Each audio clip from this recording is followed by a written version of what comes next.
Channel news 18 India आप देख रहे हैं। मैं हूं आपके साथ शालिनी कपूर तिवारी। मिस्र और गाजा की सीमा यानी कि रफा बॉर्डर को अब खोल दिया गया है। ये बड़ी खबर इस वक्त की। रफा क्रॉसिंग से मानवीय सहायता गाजा पहुंच चुकी है। खबरों के मुताबिक गाजा में राहत सामग्री लगातार पहुंचाई जा रही है। ट्रकों के जरिए खाना, दवाइयां यहां पर पहुंचाई जा रही हैं। 20 ट्रकों की मदद से मानवीय मदद पहुंचाई गई है। आपको पता है 20 ट्रक रफा क्रॉसिंग से गुजरने के बाद रफा बॉर्डर को बंद कर दिया जाएगा। तो एक बार राहत सामग्री जब अंदर गाजा में प्रवेश कर जाएगी, उसके बाद ये बॉर्डर एक बार फिर से बंद कर दिया जाएगा। ये अहम खबर फिलहाल गाजा के लोगों को कुछ राहत, क्योंकि वहां पर दवाइयां पहुंच रही हैं, खाने की कुछ चीजें अब पहुंचती हुई दिखाई दे रही हैं। ये बड़ी खबर इस वक्त की। मानवीय मदद के लिए बॉर्डर खोल दिया गया है, लेकिन 20 ट्रक जैसे ही पहुंच जाएंगे अंदर, उसके बाद इस बॉर्डर को एक बार फिर से बंद किया जाएगा। मेरे सहयोगी नीरज लगातार आप तक इजराइल से हर खबर पहुंचा रहे हैं इस युद्ध से जुड़ी हुई। अभी ताजा अपडेट क्या है आपके पास नीरज, और आप क्या तस्वीरें दर्शकों को दिखाएंगे? देखिए, आज की ताजा अपडेट यह है कि 20 ट्रकों को आज जाने की इजाजत दी जाएगी और सिर्फ 20 ही ट्रक जा पाएंगे। और पिछले 14 दिनों से इस बात की जुगत में लगे थे तमाम देश, इजिप्ट, अमेरिका, इजराइल और बाकी यूएन के बीच ये बातचीत चल रही थी कि किसी तरह से वह मानवीय मदद भेजी जाए। दक्षिण का जो हिस्सा है इजिप्ट और गाजा के बीच लगता है, वहां से ये भेजा जा रहा है। आज के बाद जो वहां के अधिकारियों का कहना है कि 20 ट्रक में वैसे सप्लाई है, मेडिकल की बात करें मेडिकल सप्लाई है, इसके अलावा मेडिसिन है, दूसरी तरफ खाद्य पदार्थ है, पानी है, ये सब पदार्थ। लेकिन हमास को लेकर ये जरूर इजराइल ने कहा है कि इसमें कोई भी ऐसी चीजें ना जाए जिससे गाजा में उत्तरी भाग में हमास को मदद मिले। आपने पूछा कि मेरा लोकेशन क्या है। देखिए, वेस्ट बैंक और इजराइल के करीब इस वक्त हम लोग हैं। एक दूसरी स्टोरी करने जा रहे थे, लेकिन यहाँ किस तरह का तनाव है पूरे इजराइल में, ये देखिए एक बोर्ड आपको दिखाते। ये बोर्ड हमारे कैमरा पर्सन आपको करम दिखाएंगे। यहाँ लिखा हुआ है कि ये रास्ता पैलेस्तीन के गाँव में जाता है और अगर यहाँ से कोई इजराइल का नागरिक एंटर करता है तो उसके लिए खतरनाक है। और हम अभी इजराइल में हैं, लेकिन इस रास्ते की बात हो रही है। जो ये सामने में रास्ता दिख रहा है, इस रास्ते की बात हो रही है। दूसरी तरफ आपको दिखा दे, ये जो इलाका है, देखिए ये जो आप देख रहे हैं, यहाँ फिलिस्तीन, वेस्ट बैंक और इजराइल दोनों आपस में सटे हुए। तो इस तरह की स्थिति होती है। और जिस रोड पे है वो थोड़ा खतरनाक भी है, बहुत कम यहाँ गाड़ियाँ रहती हैं, लेकिन इस तरह की स्थिति पूरे इजराइल में है, गाजा पट्टी में, वेस्ट बैंक पे, उत्तर बॉर्डर में। और आज लेकिन राहत की बात यह है कि गाजा के जो लोग हैं उन्हें राहत सामग्री भेजने का फैसला जो हुआ था उसे अमली जामा पहनाया जा चुका है। हाँ। पहली बार 15वें दिन। नीरज, एक बात और बताइए, क्योंकि हमास के पास तो बहुत से ऐसे लोग हैं जिसने बंधक बना करके रखा हुआ है हमास ने अभी फिलहाल। तो कल जैसे 2 अमेरिकी नागरिकों को छोड़ा गया, क्या ये उम्मीद अब जग रही है कि बाकी जिन लोगों की किडनैपिंग की गई है उन्हें भी हमास छोड़ेगा, और खासकर इजरायली नागरिकों को? देखिए, बिल्कुल हमास पे दबाव है, खासकर मिस्र, अमेरिका, इजराइल से भले वो युद्ध लड़ रहा है, लेकिन होस्टेज को छोड़ने का दबाव है। क्योंकि कोई भी ऐसा कदम उठाता है हमास, और 2 लोगों के छोड़ने के पीछे एक दबाव इजराइल पे भी काम करेगा कि हमास पर बहुत हमला ना करे। लेकिन उत्तर गाजा में लगातार हमला किया जा रहा है और ये अपने आप में इजराइल जो कह रहा है कि आने वाले दिनों में ग्राउंड इन्वेजन करेगा, ये उम्मीद जताई जा रही थी कि आज या कल तक में ग्राउंड इन्वेजन हो जाएगा, यानी जमीन से हमला किया जाएगा। लेकिन अब तक ऐसा नहीं हुआ। लेकिन बीती रात बहुत सारे रॉकेट से हमले किए गए हैं गाजा की सीमा के अंदर उत्तरी हिस्से में, क्योंकि ये राफा बॉर्डर जो है वो दक्षिणी हिस्सा है।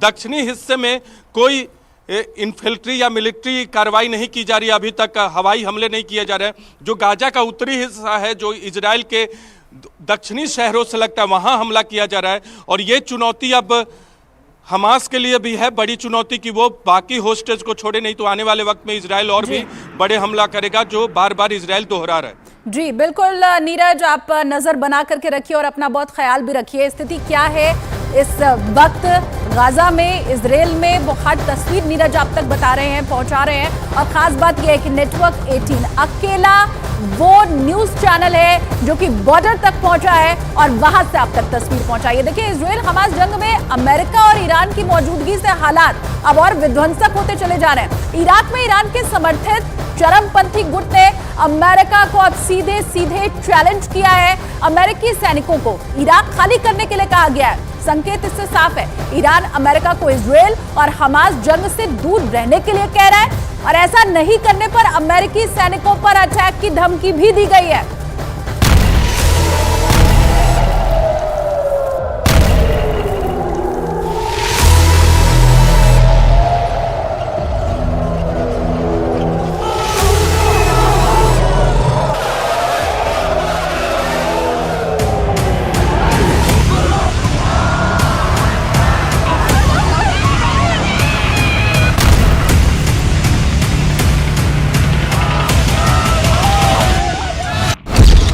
ईरान ने सबसे बड़े युद्ध की तैयारी कर ली।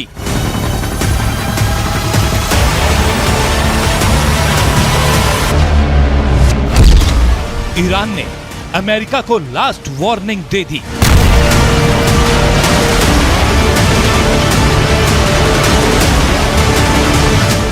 अब इजराइल की जंग और भड़क जाएगी।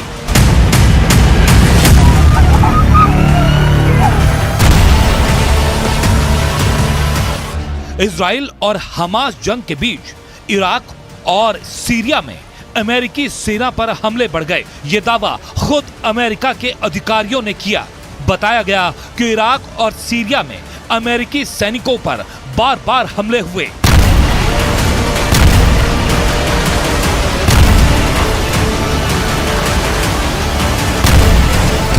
अब इराक में ईरान के समर्थक लड़ाकों ने अमेरिका को आखिरी चेतावनी दे दी है। अमेरिकी सेना को इराक खाली करने को कहा गया है। चेतावनी जारी कर कहा गया कि अगर अमेरिकी सेना ने जगह खाली नहीं की तो उनके बेस और ठिकानों पर हमले होंगे।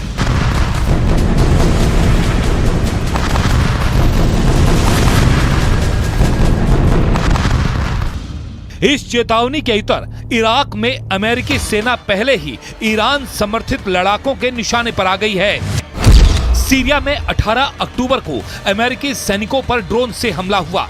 इसमें सैनिकों को मामूली चोटें आईं, जबकि दूसरे ड्रोन हमले में अमेरिकी सेना ने ड्रोन को मार गिराया। 19 अक्टूबर को पश्चिमी इराक के ऐन अल असद हवाई बेस पर ड्रोन और रॉकेटों से हमला किया गया। इस हमले में अमेरिकी सेना के बेस को निशाना बनाया गया। इराक और सीरिया में अमेरिका के सैनिक बड़ी संख्या में मौजूद हैं। इराक में 2500 और सीरिया में 900 से ज्यादा अमेरिकी सैनिक हैं।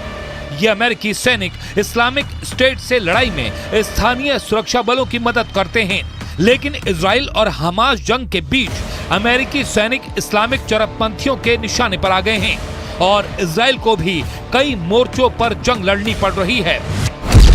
इजराइल पर सबसे पहले हमला हमास ने किया। इसके बाद लेबनान बॉर्डर से इजराइल पर दूसरा हमला हिजबुल्लाह ने किया, जबकि तीसरा हमला यमन से हूथी ने किया।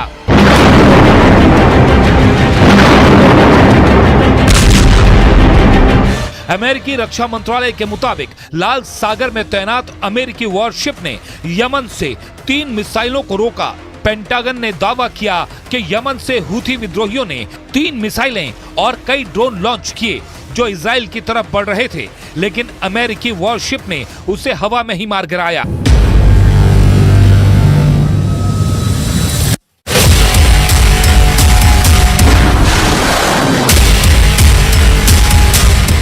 इजराइल और हमास के बीच जंग धीरे धीरे भीषण होती जा रही है। जंग के एक मोर्चे पर जहां इजराइल के साथ अमेरिका खड़ा है, तो दूसरी तरफ ईरान अपने खतरनाक मंसूबे जाहिर कर चुका है।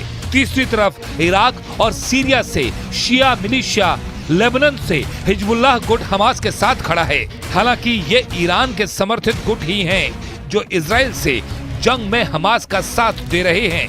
लेकिन इजराइल और हमास जंग में दो बड़े संगठन की दिलचस्पी ज्यादा दिख रही है। एक तरफ इजराइल के साथ खड़ा अमेरिका, तो दूसरी तरफ हमास के समर्थन में ईरान, जो इस जंग को भीषण और भयावह बना रही है। और ये अपडेट भी